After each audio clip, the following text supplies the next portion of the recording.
Saudari-saudaraku terkasih dalam Tuhan Yesus Kristus, selamat pagi dan berkah dalam. Kita berjumpa kembali dalam renungan harian kita,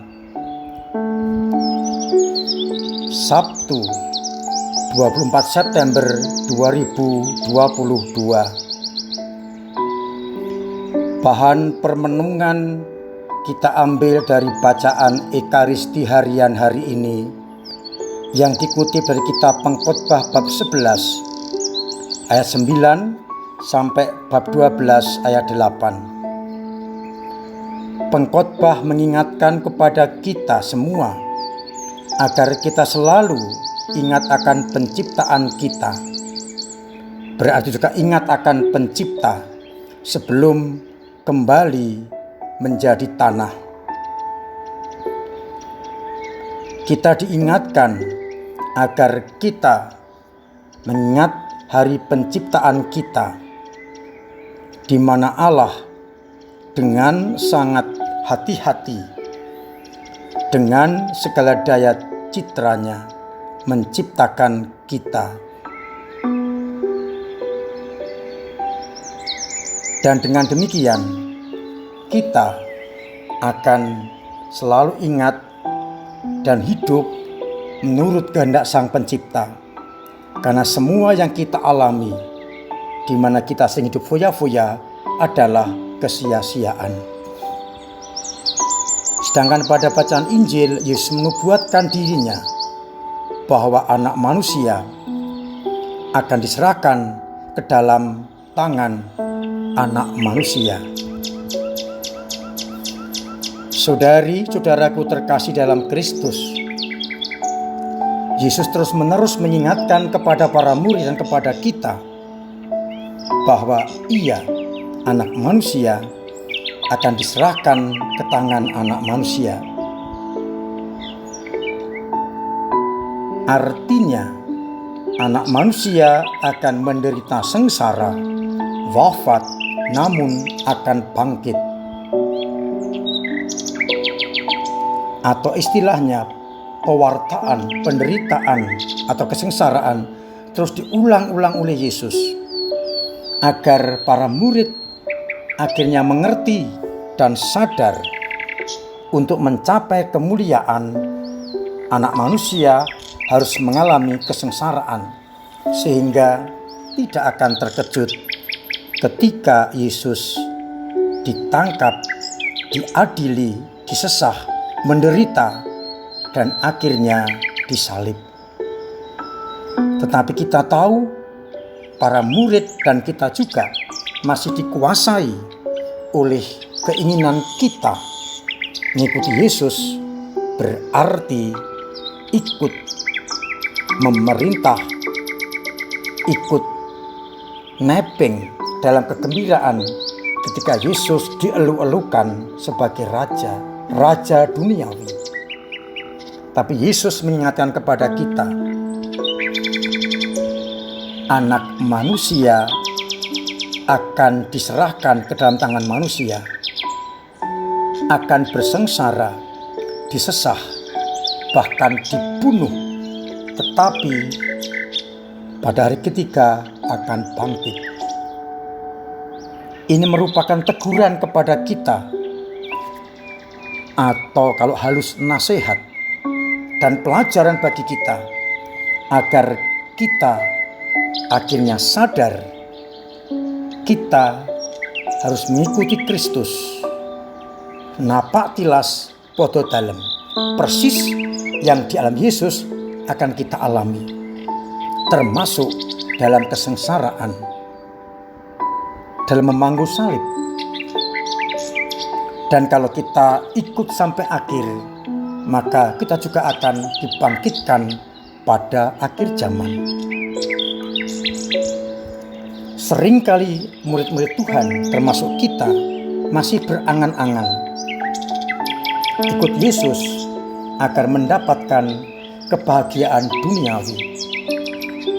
Nanti kalau tidak, akhirnya mutung dan akhirnya tidak lagi membuat Yesus Kristus. Untuk itulah Yesus mengingatkan kepada kita bahwa anak manusia akan bersengsara, ditolak, dan dibunuh di kayu salib, namun akan bangkit. Untuk itu hidup kita harus kita sesuaikan dengan tuntutan Yesus. Menjadi murid berarti saya harus menyangkal diri, memangku salib sambil mengikuti Yesus. Penyangkalan diri inilah yang kita dengarkan pada bacaan pertama. Orang dunia sibuk dengan macam-macam hal menurut keinginan pribadinya, menurut pikirannya, pendapatnya, egonya. Tapi lupa, semua itu sia-sia. Kita diingatkan kembali kepada Sang Pencipta yang menciptakan kita. Dan kalau kita berhasil mengalahkan egoisme, kepentingan pribadi, maka kita akan bisa menjadi murid yang setia, yakni menyangka diri dan memangku salib untuk ikut Yesus. Saudari-saudaraku terkasih dalam Kristus, kita semua menjadi Kristus dengan harapan akan mendapatkan kebahagiaan surgawi, hidup mulia bersamanya dalam kerajaan surga. Tapi kita harus berani meninggalkan kesia-siaan, yakni apa yang menjadi pikiran kita, bukan pikiran Allah. Sehingga seringkali kita mengikuti kehendak pribadi dan kurang mengikuti kehendak Allah.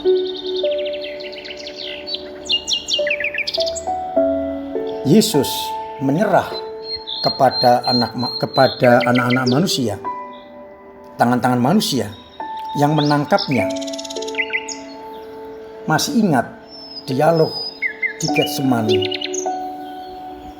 siapa yang kamu cari? Dan mereka menjawab, Yesus dari Nazaret, akulah dia. Kalau yang dicari, biarkan mereka ini pergi. Yesus mengerti, menyerah bahwa anak manusia diserahkan ke tangan-tangan manusia untuk didera, disiksa, dan akhirnya memangku salib menuju puncak Kalvari. Kita diingatkan ikut Yesus berarti ambil bagian dalam jalan salib itu. Dengan cara salah satunya adalah meninggalkan keduniawian kita yang oleh pengkhotbah dikatakan sia-sia. Itu tidak berarti kita tidak boleh sama sekali mencari kehidupan dunia, boleh dan harus, tetapi jangan mengalahkan pencarian kita akan sabda Tuhan, akan kehendak Tuhan. Pendek kata, kalau kita di tengah dunia ini, harta, kekayaan, jabatan, martabat untuk mencapai kerajaan Allah.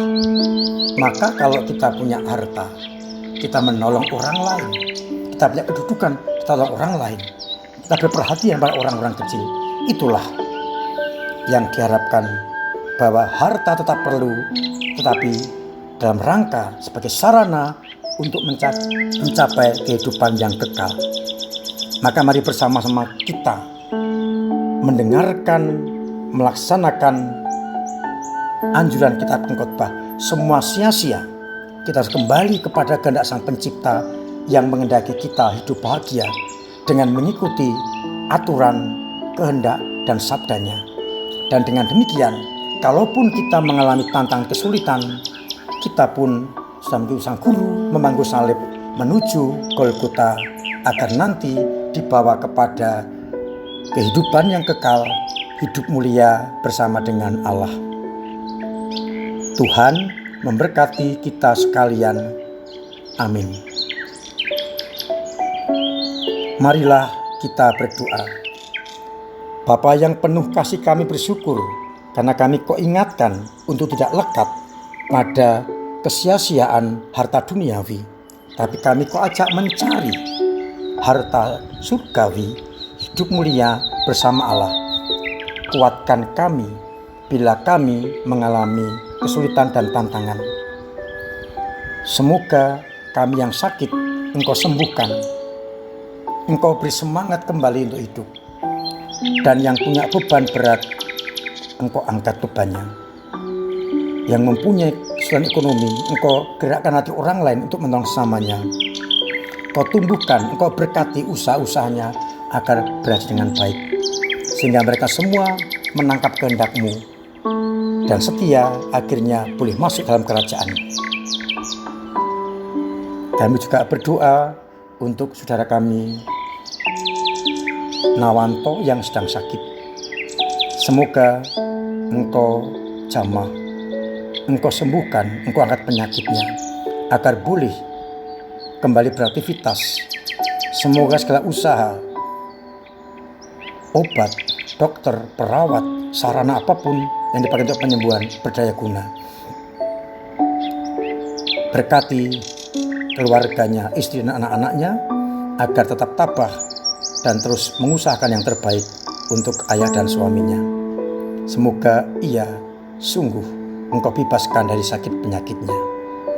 Dan semoga ya Bapa senantiasa memberkati kami semua, Bapa dan Putra dan Roh Kudus. Amin.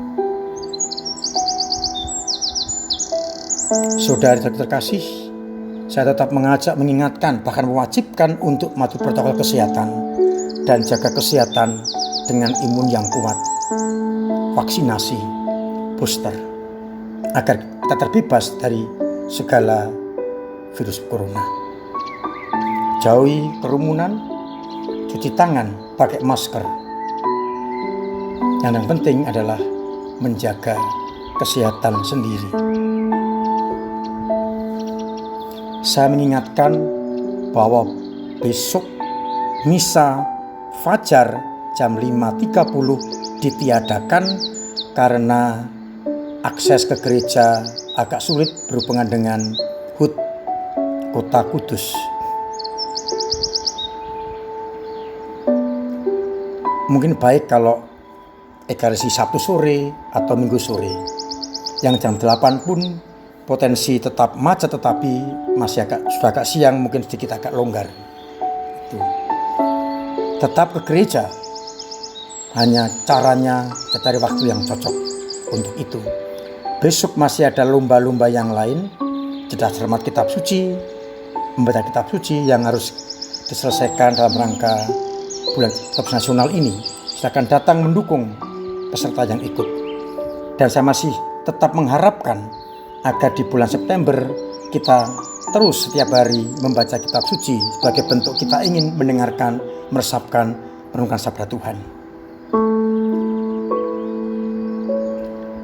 Saya ingatkan minggu depan tanggal 2 Oktober kita akan kembali kepada jadwal misa mingguan seperti sebelum pandemi, yakni jam 5 sore hari Sabtu, hari Minggu jam 7 pagi dan jam 5 sore.